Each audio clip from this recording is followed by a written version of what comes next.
मेरे प्यारे दोस्तों, स्वागत है आप सभी का आपके गुरुजी चैनल एसपीजा चैनल पे। और आज हम लोग मेरे प्यारे दोस्तों क्वेश्चन नंबर 9 को करेंगे और सीखने और समझने का प्रयास करेंगे। अगर आप लोगों को क्वेश्चन नंबर 9 में प्रॉब्लम होता है तो इस वीडियो को देखने के बाद मेरे प्यारे दोस्तों मैं आप लोग को गारंटी देता हूँ, जो आप लोग इतने अच्छे तरीके से इस प्रश्न को सीख जाएंगे, जो आपको कहीं से कोई प्रॉब्लम या समस्या नहीं होगा। और इस टाइप के जो जितने भी प्रश्न होंगे मेरे प्यारे बच्चों, ऐसा नहीं जो कभी लोग केवल यही प्रश्न, इस टाइप के जितने भी प्रश्न होंगे वो सारे आप लोग बना पाएंगे और अच्छे तरीके से इसका आंसर निकाल पाएंगे। चलिए हम समझते हैं क्वेश्चन 9 को। तो पहले हम लोग प्रश्न पढ़ लेते हैं जो क्वेश्चन 9 में क्या कहा गया। इससे पहले जो पार्ट्स होते हैं मेरे पास, तो वो पार्ट 6 तक अगर आप लोग नहीं देखे हैं तो जरूर ही देख लीजिए, जिसमें कि मैंने आप लोगों के लिए क्वेश्चन नंबर 8 तक बताया और सिखाया हूँ, समझाया हूँ। तो चलिए हम लोग क्वेश्चन 9 से करते हैं और सीखने समझने का प्रयास करते हैं।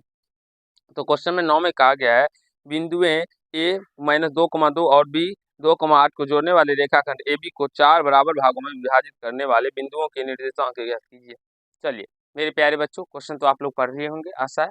अब कहा गया है, दो बिंदु दिया गया है और उस रेखाखंड को जोड़ने वाले को कहा गया है जो 4 बराबर भाग में बांटने वाले बिंदुओं के निर्देशांक ज्ञात करना है। ठीक है मेरे प्यारे बच्चों, तो यहाँ से देखिए, सबसे पहले तो हम एक रेखाखंड ए बी का निर्माण कर लेते हैं। ये मान लीजिए बी है और ये ए है। तो ए का कोऑर्डिनेट कितना है बाबू? -2,2 और बी का कोऑर्डिनेट कितना है? 2,8 है। मेरे प्यारे बच्चों, यहाँ तक आप लोगों को कहीं से कोई दिक्कत या समस्या या तकलीफें नहीं हुआ होगा। अब यहाँ से गौर करते हैं, तो आप देखिए, इसको 4 बराबर भाग में बांटने वाले बिंदुओं का क्या हमें ज्ञात करना है? तो निर्देशांक ज्ञात करना है। तो मान लीजिए यहाँ से देखिए, इसका 4 बराबर में ये पी क्यू और यहाँ से ये आर, ये तीन बिंदु हम ले लिए पी क्यू आर, जो कि रेखाखंड ए बी को 4 बराबर भाग में बांट रहा है। हमने क्या किया मेरे प्यास, तो हमने तीन बिंदु ले लिए पी क्यू आर इस रेखाखंड पर, जो इस ए बी को क्या कर रहा है, तो 4 बराबर भाग में बांट रहा है। बराबर मतलब क्या मतलब हुआ, जो अगर ये 1 अनुपात है मेरे प्यारे बच्चों, तो ये भी 1 ही अनुपात होगा, ये भी 1 ही अनुपात होगा और ये भी 1 ही रेशियो होगा, यानी कि 4 अनुपात में हो जाएगा। अब मान लीजिए इसका हम लोग कोऑर्डिनेट एक्स वाई मान लेते हैं, इसका हम लोग ए बी मान लेते हैं और इसका हम लोग सी डी मान लेते हैं। कहीं से कोई दिक्कत नहीं होगा मेरे प्यारे बच्चों। आप सोचेंगे सर x1 x2 y2 भी मान सकते हैं? हाँ मान सकते हैं बाबू। x3 y3 मान सकते हैं? हाँ मान सकते हैं। हम ए बी सी डी माने तो कोई बात नहीं, आप लोग भी ए बी सी डी मानना चाहते हो ए बी सी डी मान लीजिए, या जो आप लोग मानना चाहते हैं वो मान सकते हैं। कहीं से कोई जरूरी नहीं जो मेरे प्यारे बच्चों आप लोग एक्स वाई भी मान सकते हैं, ठीक है ना। x1 y1 भी मान सकते हैं, x2 y2 भी मान सकते हैं, ठीक है। अब चलिए हम लोग समझते हैं क्वेश्चन को सॉल्व कैसे करेंगे, इस बिंदुओं का निर्देशांक कैसे निकालेंगे वो समझते हैं। सबसे पहले हमें दिया गया था, क्या दिया गया था मेरे प्यारे बच्चों, यहाँ दिया गया था एक का कोऑर्डिनेट कितना है, -2,2 एवं बी का जो कोऑर्डिनेट है वो कितना दिया गया था, 2,8। ये मेरे पास तो हमें दिया गया था ना। लेकिन इसके अलावा जितने भी किए हैं मेरे पास, तो वो हमने अपने मन से किए हैं, वो अपने मन से किए हैं, तो उसी को लिखना होता है। माना माना कि रेखाखंड AB को रेखाखंड AB को 4 बराबर भाग में बांटने वाले बिंदु मेरे प्यास तो 4 बराबर भाग में बांटने वाले बिंदु P Q एवं R है, जिनके निर्देशांक क्रमशः P Q R है, जिनके निर्देशांक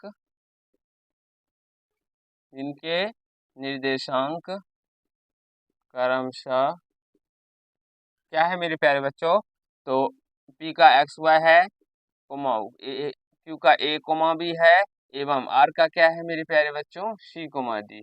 ये हमने इतना माना है और इसी को हमने क्या किया मेरे प्यारे बच्चों, तो लिखा है जो रेखाखंड AB को 4 बराबर भाग में बांटने वाले बिंदु P Q R है, और जिसमें कि जिसके निर्देशांक क्रम से एक्स वाई ए बी और सी डी है, उसी चीज को हमने यहाँ पे लिखा है, दर्शाया। अब हम लोग आगे करेंगे मेरे प्यारे बच्चों, यहाँ तक समझ गए होंगे आप लोग। अब हम लोग बिंदु P के लिए लिखेंगे, बिंदु P के लिए P के लिए P के लिए M अनुपात N मेरी प्यास तो हम लोग बिंदु P के लिए जब हम लोग M अनुपात M/N निकालेंगे, तो यहाँ से M क्या हो जाएगा, तो M तो ये हो जाएगा, 1 हो जाएगा, और N का मान ज्ञात करते हैं। तो यहाँ से ये सारे बिंदुओं का भूल जाइए, अभी जो यहाँ पे बिंदु है बस यहाँ पे आके ध्यान रखिए ये P है और यहाँ से ये क्या 1 है, तो यहाँ से देखिए 1 1 1 यानी कि ये क्या हो जाएगा, ये 3 हो जाएगा। तो n का मान क्या हो जाएगा, यहाँ से 3 हो जाएगा, क्योंकि यहाँ पे 3 रेशियो बराबर भाग में बांट रहा है, तो 1 रेशियो ये भी 1 रेशियो ये भी 1 रेशियो, ये कितना रेशियो हो जाएगा, तो 3 रेशियो हो जाएगा। तो m और m क्या हो जाएगा 1/3। तो यहाँ से हम लोग विभाजन सूत्र की मदद से x का मान निकाल लेंगे, विभाजन सूत्र से हम लोग x का और y का मान निकाल लेंगे।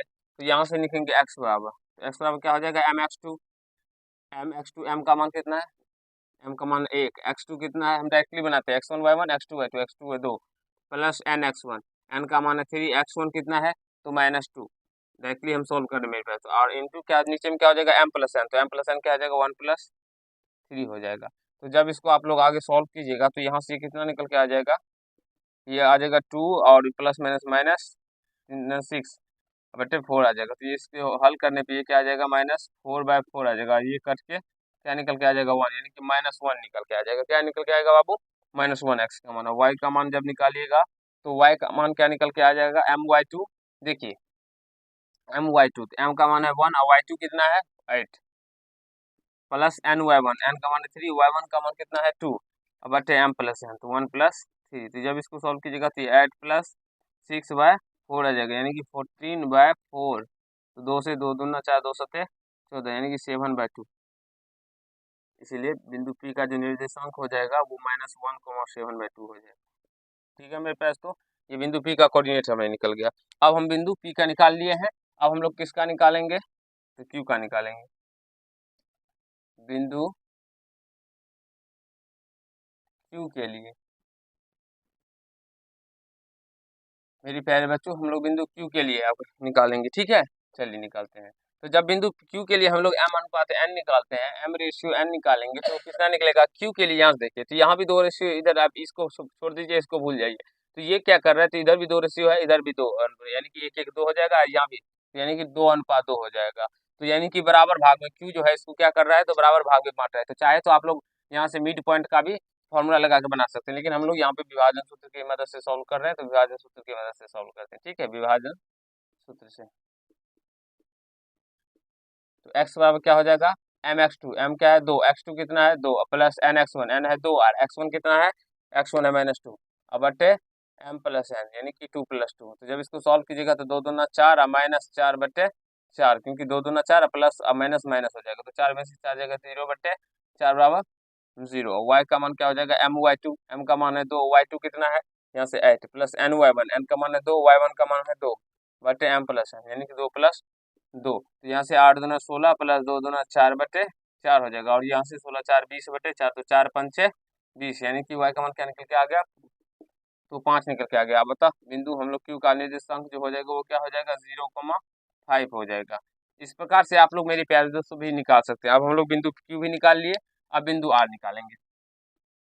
बिंदु R के लिए सॉरी यहाँ पे R x y नहीं देना है, क्यों नहीं देना है, तो हमने बिंदु Q के लिए A भी माना था, तो यहाँ पे A दे दीजिएगा, यहाँ पे B दे दीजिएगा, ठीक है R के लिए। ठीक है मेरे प्यारे बच्चों, तो R के लिए जब हम निकालेंगे तो m अनुपात n निकालेंगे, तो यहाँ से देखिए m अनुपात n क्या हो जाएगा R के लिए, तो यहाँ से ये सारे बिंदु भूल जाए, तो m अनुपात m कितना हो जाएगा 1 2 3 हो जाएगा, और n कितना हो जाएगा 1 हो जाएगा, यानी 3:1 हो जाएगा। अब यहाँ से हम लोग विभाजन सूत्र से इसको हल कर लेंगे, विभाजन सूत्र से। इस टाइप के प्रश्नों को ऐसे ही सॉल्व किया जाता है मेरे प्यारे बच्चों। अगर आप लोग इस प्रकार नहीं कीजिएगा तो फिर आपका गलत हो जाएगा। तो यहाँ से c बराबर, यानी c बराबर m क्या हो गया mx2 + nx1, तो m का मान कितना है 3, x2 कितना है x2 देखेंगे तो यहाँ से देखिए 2 है प्लस nx1, n का मान है 1, x1 कितना है तो यहाँ से -2 अब बटे m प्लस n, यानी कि 3 + 1, यानी कि 6 और प्लस माइनस -2 बटे 4, यानी कि 4/4, यानी कि कट के कितना निकल के आ जाएगा 1, कितना निकल के आ गया 1। अब c का मान निकल गया, d का मान देखिए मेरे प्यारे बच्चों, यहाँ से d का मान क्या my2 + ny1 बटा m प्लस n, तो यहाँ से m क्या है 3 और y2 कितना है, y2 का बात करें तो 8 प्लस ny1, n कितना है 1 और y1 कितना है यहाँ से देखिए 2 बटे m प्लस n, तो यानी कि 2 दूना 3 1 4, यानी कि आप लोग डायरेक्टली यहाँ से 3 + 1 लिखिएगा, m प्लस n होता है, तो यहाँ से 8 दिया 24 प्लस 2 1 2 बटे 4, तो यानी कि 26 बटे 4, तो 2 दूना 4 2 13 2 26 यानी कि 13/2 निकल के आ गया।